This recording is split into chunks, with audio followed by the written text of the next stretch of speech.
Hello everyone and welcome back to 10 Minutes Daily Cafe Chat. I'm Emily. And I'm Lisa. Oh my gosh, happy Sunday, everyone. It is Sunday, February 22nd, 2026. So Lisa, how has your weekend been treating you? Incredibly well, thank you. Mostly because I've been doing my absolute favorite winter activity, eating ice cream wrapped in a blanket. That is such a Lisa move.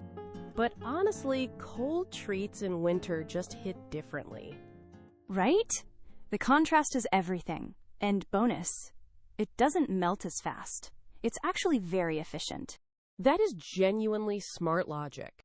Well, your timing is perfect, because our very first story today is actually about ice cream. Wait, seriously? You have my complete and undivided attention now. What else is on the menu today? We'll also look at how young people in India are taking ChatGPT by storm.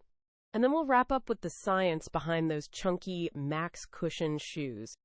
Ice cream, AI, and comfy shoes. That is literally my ideal Sunday in 3 topics. I love that for you. And our keyword for today is impact. Stay tuned to see how it connects everything. Ooh, impact. Sounds big. Let's dive in. Let's start with our first story, which takes us to Oakland, California.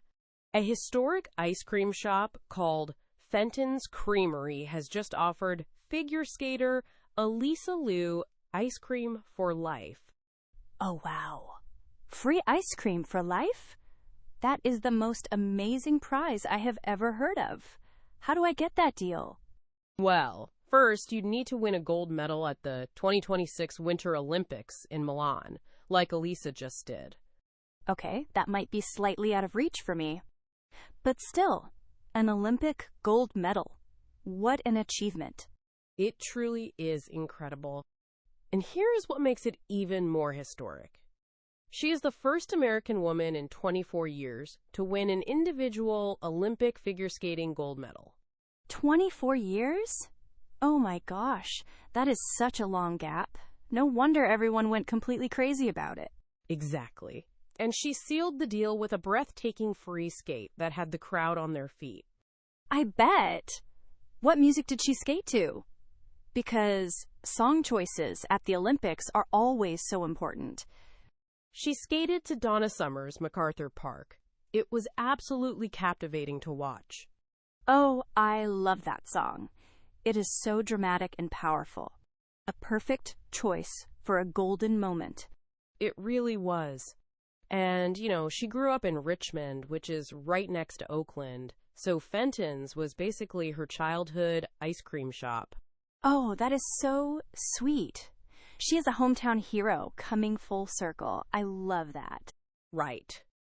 Fenton's announced it on social media with the most perfectly worded message. Sundays are on standby for their hometown hero. Sundays are on standby. That might be the warmest and most delicious welcome home message I have ever heard. It really does capture the moment. It shows how deeply athletes connect with their communities and the impact that has on people. For sure. She did not just win for her country, she won for Oakland. That is where the real impact hits. Absolutely. And now she's made an impact that includes Olympic gold and unlimited dessert. Honestly, I do not know which one I am more jealous of. It is definitely the ice cream. Sorry, not sorry. Oh, come on. The gold medal took just a tiny bit more effort. Okay, fair point.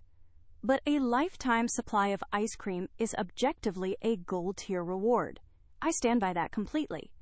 You know what? I totally agree. It is a heartwarming way to kick off our Sunday chat. I hope she gets her favorite flavor waiting when she gets home. Whatever it is, they had better have it ready. I'm sure they have it covered. And speaking of young people achieving incredible things... Ooh, smooth transition. Tell me everything, Emily. Moving on to our second story, OpenAI just revealed that users between 18 and 24 years old account for nearly 50% of all messages sent to ChatGPT in India. Wait, 50% just from the 18 to 24 group? Oh my gosh, that is a massive demographic takeover. It really is. And it gets even more striking. Users under 30 account for a whopping 80% of all usage in the entire country. 80%. It is basically a full-on Gen Z AI revolution. They are completely dominating the platform. Absolutely. And India is already OpenAI's second largest market globally, with over 100 million weekly active users. 100 million people chatting with AI every single week? That number makes my head spin. What are they all even asking about? Here is the interesting part. You would think it is mostly casual stuff or entertainment, but they primarily use ChatGPT for work. For work? Really? I honestly assumed it would be relationship advice and memes for people that age. No offense to anyone. I knew you would say something like that. But globally, about 30% of messages relate to professional tasks. In India, it is 35%. They are very career-focused. Oh, that actually makes a lot of sense. The job market there is fiercely competitive. AI must be such a powerful edge to have. Exactly. And in particular, OpenAI's coding assistant called Codex is seeing extraordinary engagement there. A coding assistant? So they are literally building apps and writing software with it? Yes. Indians use Codex 3 times more than the global median. They are actively learning, building, and growing their skills. 3 times more? No way. That tells you everything about where the next wave of global tech talent is coming from. It absolutely does. And they are also asking 3 times as many coding-related questions as the global average. Now I am wondering if I am even using AI to its full potential. Am I falling behind the world? Well, you use it for our podcast prep every day, Lisa. That definitely puts you in the super user category. That is true. Okay, I feel slightly better about myself now. But 80% under 30, it really proves that Gen Z sees AI as a core skill, not just a novelty.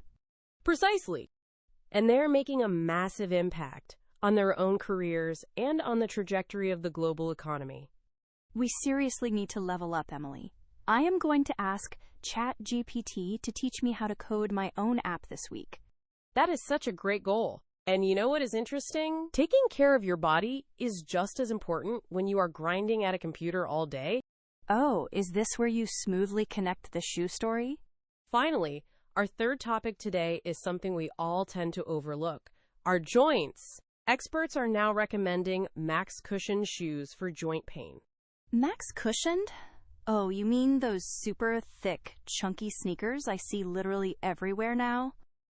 Exactly those. They used to be a niche product for ultramarathon runners, but now they have gone totally mainstream.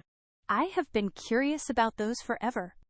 They look like you are walking on a cloud, but are they actually doing something for your body? According to podiatrists, absolutely yes. The defining feature is the stack height, essentially the amount of foam between your foot and the ground. Okay, so how thick are we actually talking here? Experts define max cushion as having at least 30 millimeters of foam. 30 millimeters. That is over an inch of pure cushion. No wonder they look so ridiculously chunky in the best possible way. Right? But all that foam seriously absorbs shock, which means much less stress on your ankles and knees over time. That sounds amazing. My knees definitely protest after a long day of walking around the city. Oh, you are absolutely not alone in that. That is exactly why nurses and other professionals who stand all day are adopting these shoes so quickly. That makes total sense. A 12-hour shift on your feet? You need every single millimeter of that foam. The top expert recommendation, considered the gold standard for plushness, is the Hoka Bondi 8. Oh, I have seen those. That iconic chunky sole. Are there other solid options too? For a more neutral stride, the Nike Vomero 17 is highly rated. The key is finding the right fit for your specific foot. Right, because too much cushion without the right stability might cause a whole different set of problems. Exactly. But generally, shifting from minimalist shoes to max cushion is a real win for long-term joint health. Honestly, I think I need a pair.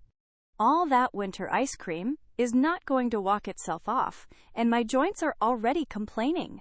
That is honestly the most relatable and correct health reasoning I have ever heard. I am going shoe shopping tomorrow. 30 millimeters minimum. Non-negotiable. Just look for something that is obviously, boldly, comically thick. The looks like a cartoon shoe test. Got it. I love that test. Function, comfort, and a bold fashion statement. That is the Max Cushion promise. I am completely sold. Okay, I think that wraps up all 3 of today's stories. Let's do a quick recap. We started with Elisa Liu's historic Olympic gold and her legendary lifetime supply of Fenton's ice cream. Still so jealous of the ice cream, by the way. Not even a tiny bit embarrassed about that. Then we discussed the massive wave of young people under 30 who are dominating ChatGPT usage in India for coding and career growth. The ultimate Gen Z tech takeover, and honestly, kind of inspiring. And finally, we discovered why 30 millimeters of foam in Max Cushion shoes is the secret to protecting our joints for the long haul. My poor knees are already excited about their new shoes. Now let's answer today's keyword quiz, impact. Yes! Alyssa's gold made a historic impact on American skating. India's young coders are making a massive tech impact on the global economy. And thick shoes literally reduce the physical impact on our joints. One word, 3 completely different meanings. Oh, that was beautifully done, Lisa. Genuinely impressive. Thank you. I try my best. And hey, what would your lifetime supply be? Tell us in the comments below. Mine would definitely be fresh coffee. Don't forget to like this video, subscribe to the channel, and ring that notification bell. Hit that like button, or your knees might hurt tomorrow. Just kidding, sort of. Have a wonderful Sunday, everyone. See you tomorrow. Bye, everyone. Stay warm and maybe treat yourself to some ice cream.